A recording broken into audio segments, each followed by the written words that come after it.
Lepo pozdravljeni. Analiza črpanja sredstev iz Evropskega sklada za regionalni razvoj v okviru izvedbenega načrta 2010-2012 ter potrditev 18 prednostnih razvojnih projektov, ki se bodo izvajali v prihodnjih 3 letih, sta bili osrednji temi rednih sej regionalnega razvojnega sveta in sveta regije v Novomeškem Podbrezniku.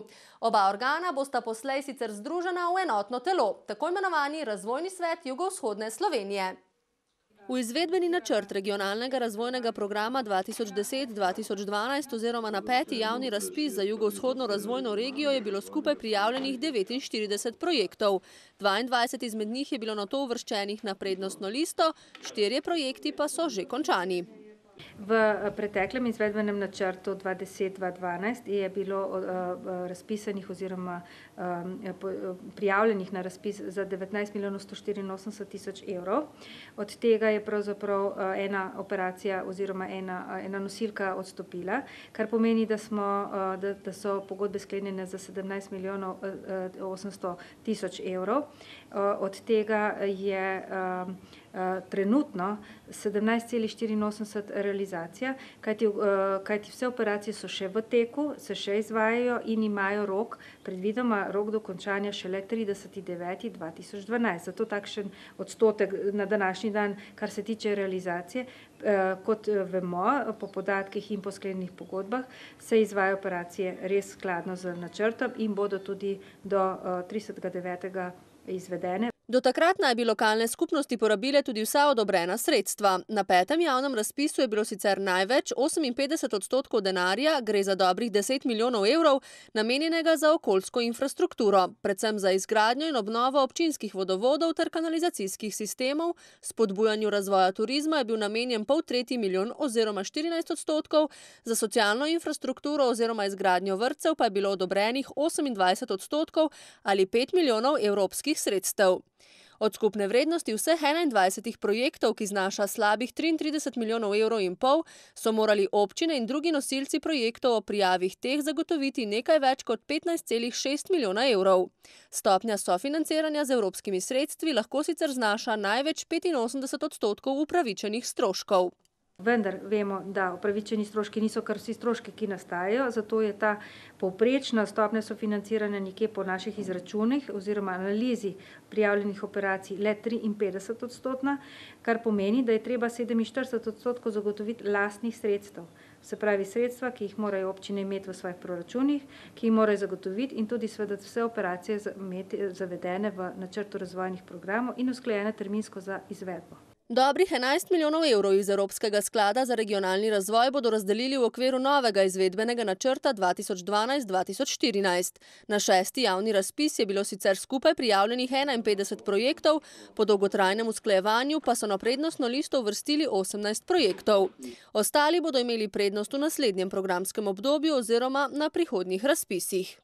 Tudi to je ena od variant, da smo prišli sploh skupaj, se vemo, da je denarja samo 11 milijonov, da smo to dejansko velik delež obe posamezni občini oziroma smo šli na polovično financiranje iz regijskega sklada, medtem ko drugo polovico mora vsak investitor zagotoviti sam.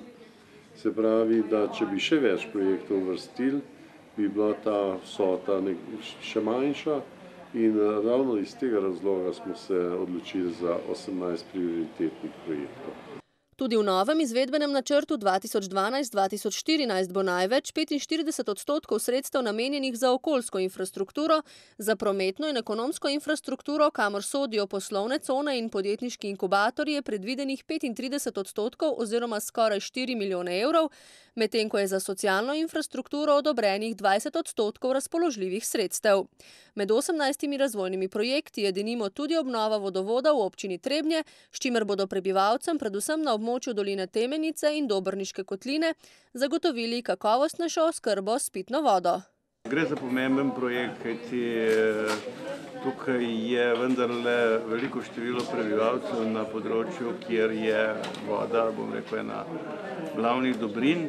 Jaz upam, da bo ta projekt pomenil pravzaprav tudi zmanjšanje izgub na vodovodnih sistemih, kajti te izgube so vendarle bom rekel, prevelike. Projekt bo potekal v fazni gradnji, v prvi fazi. Za tem sredstvi je predvideno projekt v višini 1,1 milijona evrov, pomeni pa cirka 40% sofinanciranje tega projekta. V naseljih Potok in Prapreče v občini Straža nameravajo v prihodnjih 2 letih zgraditi fekalno kanalizacijo, medtem ko bodo v Kočevju uredili mestni trg. To je fekalna kanalizacija 2 naših vasi, naselij, ki premorata tam nekje okrog 400 prebivalcev. Za potrebe fekalne kanalizacije bomo zgradili nekaj čez 4 kilometrov vodov. Sama investicija pa bo težka nekje okrog 1.350.000 evrov. Za ta projekt pa smo uspeli pridobiti, potrjen imamo sklep, da nam pripada 628.000 evrov. S tem bomo zaključili še 3. in 4. večje naselje v sistem čiščenja odpadnih voda. Naš projekt smo poimenovali prenova in revitalizacija mestnega jedra. Vreden je 1.700.000 in še nekaj, sofinancerski delež pa znaša 902.000 evrov. Seveda smo veseli, da smo se uvrstili na to listo, kajti na prenovo že kar nekaj časa čakamo. Seveda pa kot zelo pomemben element mestnega življenja med prebivalci in občani je zanimanje za preureditev zelo veliko, tudi zelo veliko dilem, vprašanj. Se veste, nekdo bi imel rože, nekdo bi imel drevesa in podobno, tako da večino teh dilem in razprav smo že opravili.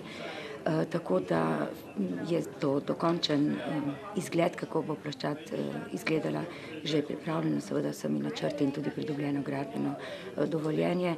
Se pa fokusiramo dejansko na čisti center mesta Kočevja, okrog Name, ob spomeniku, pa vse nekje tam okrog cerkve svetega Jerneja.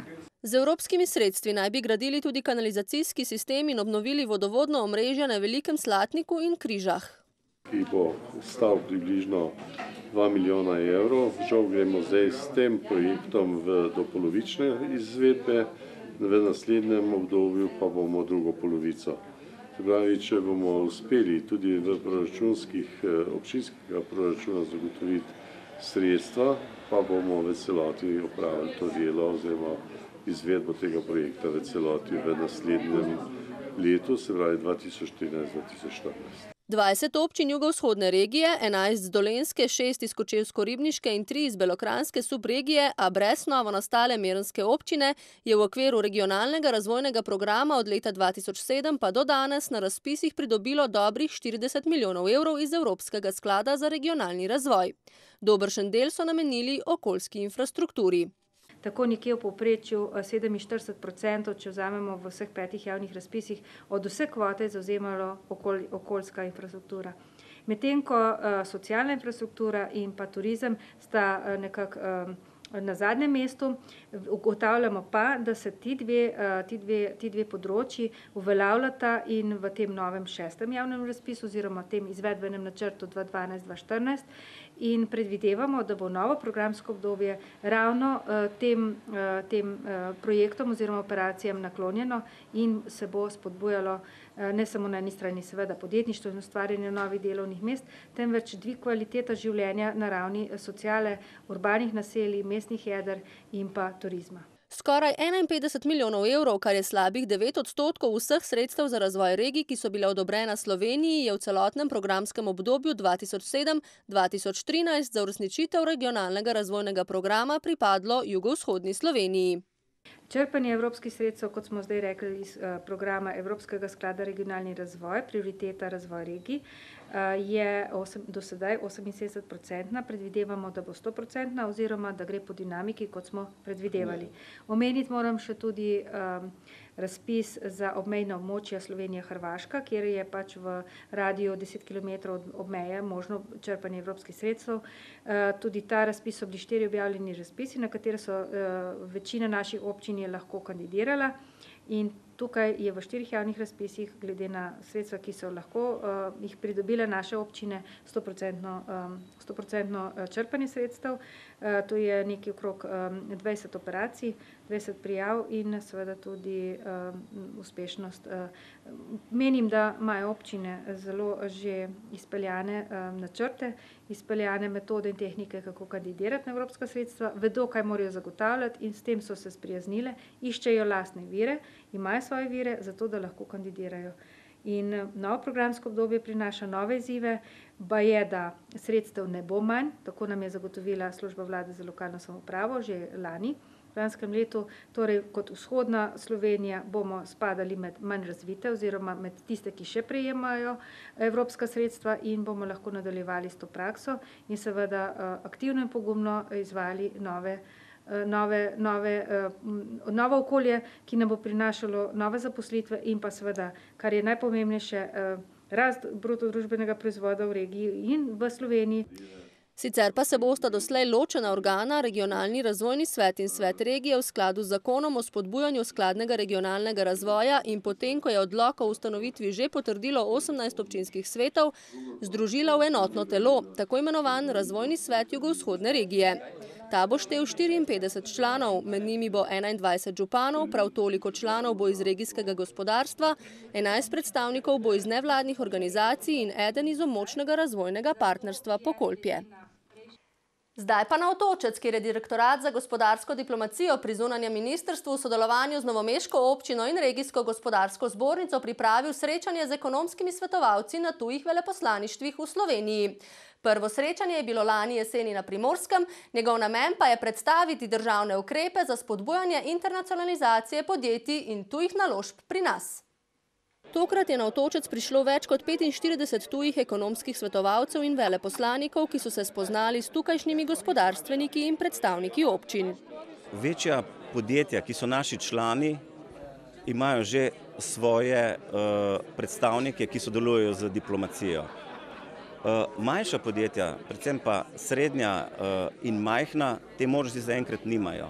In mi jim na ta način omogočamo jim, da najdejo pravega predstavnika na veleposlaništvu, ki potem poveže naše podjetje z želenimi predstavniki države, za katero mislijo poslovati. Nekatera dolenjska podjetja že sicer odlično poslujejo na tujih trgih, poudarja Kordiš. Mi smo znani kot regija, ki je najbolj izvozno usmerjena. Seveda, tudi na račun velikih podjetij, ampak velikih podjetij brez majhnih podjetij, ki so njihovi dobavitelji, dejansko tudi ta velika podjetja ne bi toliko prometa ustvarila na tujih trgih. Na Otočcu so poleg tega predstavili posebne priložnosti, ki jih ponujata dolenjsko gospodarstvo in mestna občina Novo mesto. Ja, mi absolutno stremimo za tem, da gremo naprej z gospodarskim razvojem in da dejansko ponudimo svetu vse to, kar imamo, in razumljivo, da občina s tem napreduje in raste in iz tega razloga je še pomembnejše in z večjim poudarjam, da takega dogodka si lahko samo še v prihodnje želimo. Predvsem si moramo želeti to iz vidika razvoja turizma, kajti to so v glavnem tujci in prav gotovo bomo tudi na tej destinaciji turistični prikazali vsem prisotnim, kaj zmoremo na Dolenjski in kaj lahko nudimo v tem našem biseru dolenjskega turizma na Otočcu. Mestna občina sodeluje z več občinami v tujini, predvsem v obliki pobratenja. Tako Poljaki, Slovaki, Nemci in pa iz republik bivše Jugoslavije, tisti, ki nenehno se odvijajo, žal premalo na gospodarskem področju, več na kulturnem, športnem in ravno gospodarstvo bi moralo biti v ospredju.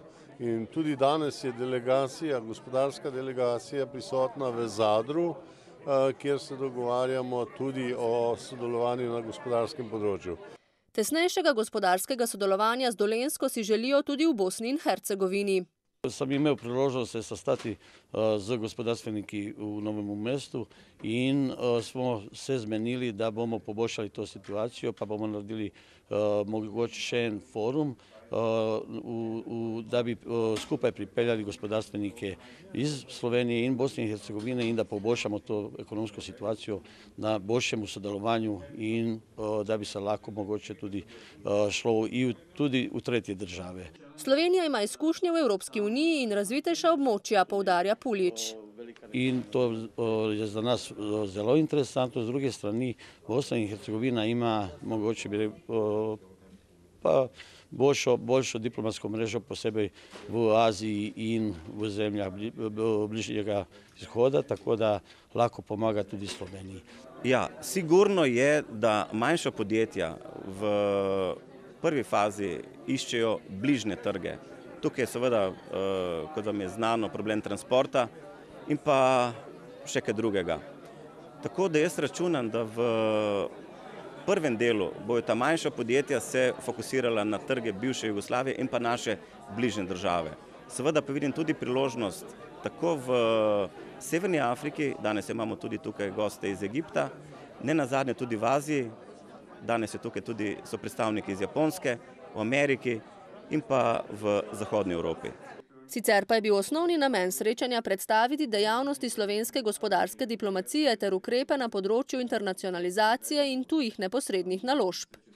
Kot minister za zunanje zadeve bom dal poseben poudarek ravno temu področju in je to tudi visoka prioriteta na zunanjih zadevah, ker ravno z gospodarsko diplomacijo lahko povečamo našo gospodarsko rast, ne samo sodelovanje in sklepanje pogodb med podjetji različnih držav, ampak gre tudi za to, da na takšen način lahko tudi najdemo investitorje, ki zanimajo vlaganja tukaj v Sloveniji. V sklopu tega so z gospodarskim ministrstvom oblikovali strateški svet za gospodarsko sodelovanje. Ta strateški svet bo vodil gospodarski minister, sodeloval pa bo v tem strateškem svetu tudi gospodarska zbornica, obrtna podjetniška zbornica in ta strateški svet naj bi dajal usmeritve, v katero smer naj deluje gospodarska diplomacija.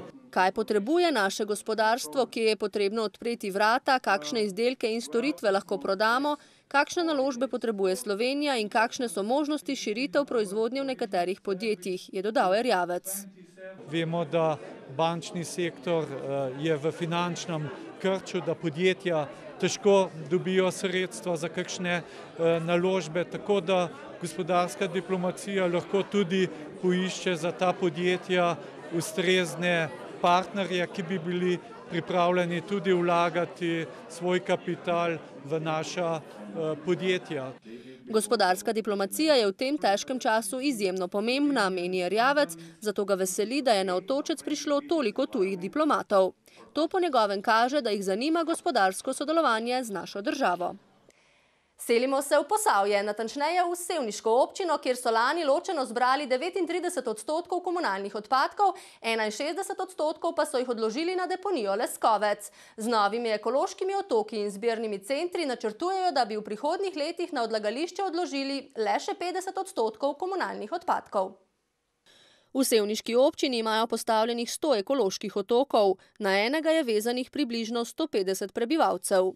Glede na veliko uporabo teh otokov, glede na zasedenost, kapacitete, ki so popolnoma zasedene, načrtujemo v naslednjem mesecu postavitev še 20 otokov, seveda po prednostnem seznamu, po lokacijah, ki so najbolj potrebne in najbolj obremenjene.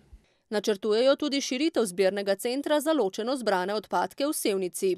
Na ta zbirni center občani, ki so vključeni v sistem ravnanja z odpadki, lahko pripeljejo vse ločeno zbrane odpadke in pa tudi vse kosovne odpadke iz gospodinjstva, ki pri tem nastanejo, in pa seveda tudi nevarne odpadke, ki jih ustrezno skladiščimo in predajamo naprej prevzemnikom na samem centru. Ta center je velikosti približno 1000 kvadratnih metrov. Vendar glede na obseg in glede na količino vseh odpadkov, ki se sedaj ločeno zbere in se v preteklosti niso, postaja malo majhen, zato ga tudi imamo namen malo poširiti.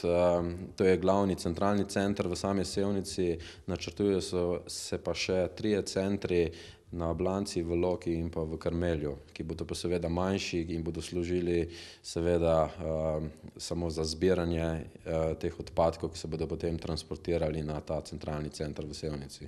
V Loki verjetno že v letošnjem letu, kajti tudi v takih krajih ljudje, občani lahko ali pa želijo čim bližje oddati te odpadke in če jim ponudimo možnost, moram reči, da tudi zelo odgovorno ravnajo z odpadki.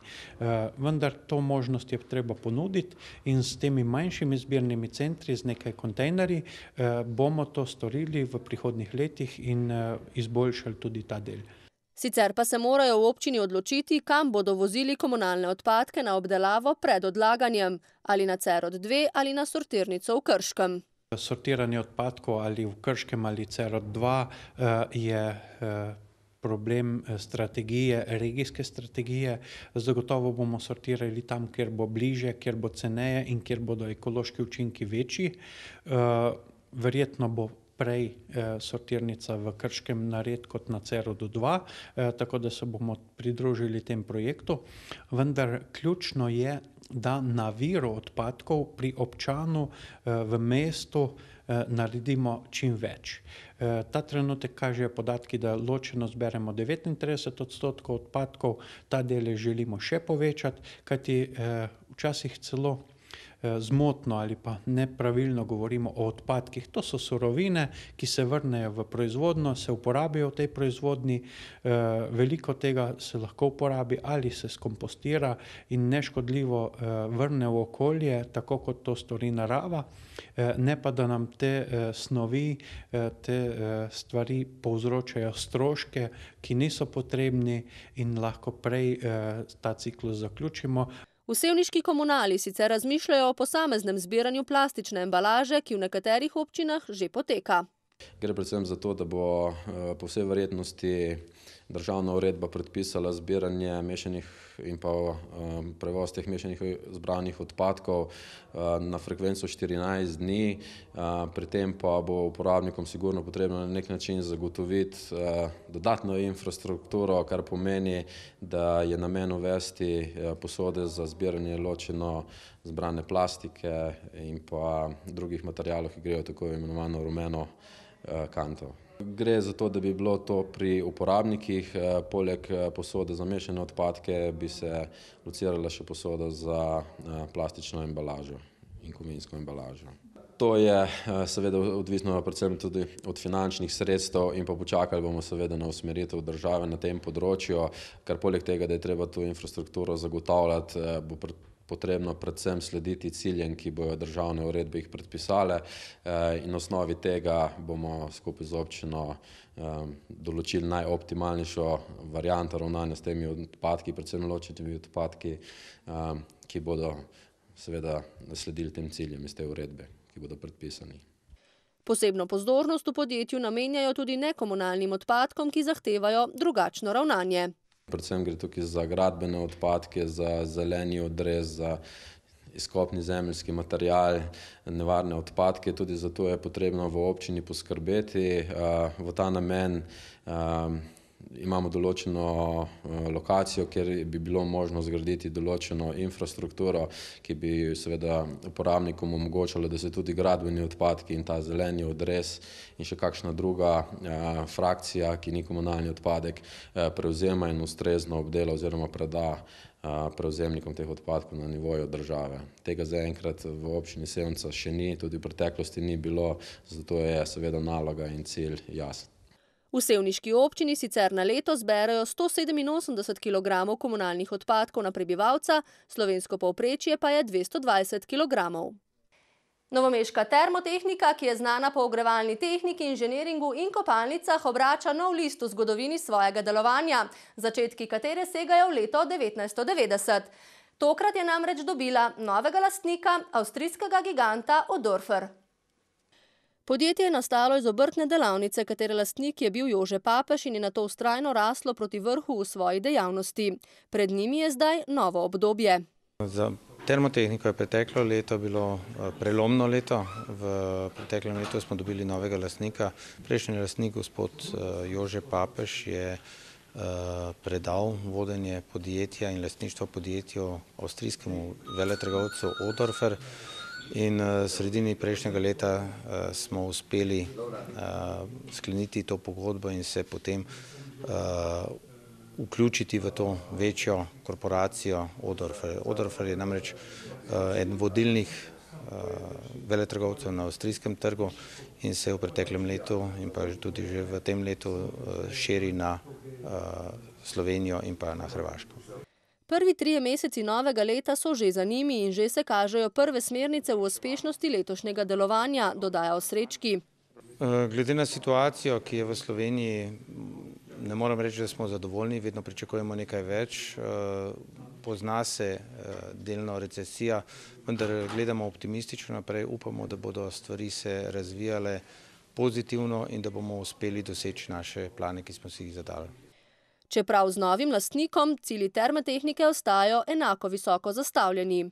Izzivi za prihodnje so sigurno, da se še bolj vklopimo v Odorferjevo poslovanje, da prinesemo znanje in pa materijale, ki jih ima naša korporacija, da razširimo poslovanje tako v svojih poslovalnicah Ljubljane, Novo mesto in pa Mariboru, da zagotovimo zaposlitev še za kakšnega dodatnega delavca v teh poslovalnicah in seveda, da zaključimo leto pozitivno. Zelo pomemben in tudi najuspešnejši pa je njihov ljubljanski center na Viču, ki se razprostira na 5000 kvadratnih metrih. Gre za center cevnih inštalacij in kopalniške opreme. Ljubljanski center je za nas izredno pomemben. Treba je vedeti, da se tam vseeno giblje veliko klientele, da je to center Ljubljane, da je tudi geografsko na izredno dobrem položaju, tako da pridemo slabi uri v Novo mesto, dobri uri v Maribor, na Primorsko. Poudarek Ljubljane bo verjetno še začel pridobivati in upamo, da bomo zelo kmalu lahko poročali tudi o kakšni širitvi v Ljubljani. Velik poudarek pa v termotehniki namenjajo tudi izobraževanju svojih kadrov. Izobraževanje kadrov še zmeraj poteka, morda nekoliko drugače, če rečem, da moramo zdaj malce priučiti nemškega jezika. Veliko je šolanj na novih proizvodih, veliko je šolanj na strateških usmeritvah, na prodaji, predvsem na komercialnih aktivnostih, ki so povezane z našo dejavnostjo. Sicer pa so tudi tokrat izžrebali nagrade za obiskovalce njihove stojnice na sejmu Dom. Prva nagrada je bila toplotna črpalka. Dragi gledalci in gledalke, toliko smo pripravili v zadnji aprilski oddaji z gospodarskimi vsebinami. Prihodnji teden nas zaradi praznika ne bo z vami, vnovič tako bodite v naši družbi 8. maja. Dotlej lep pozdrav!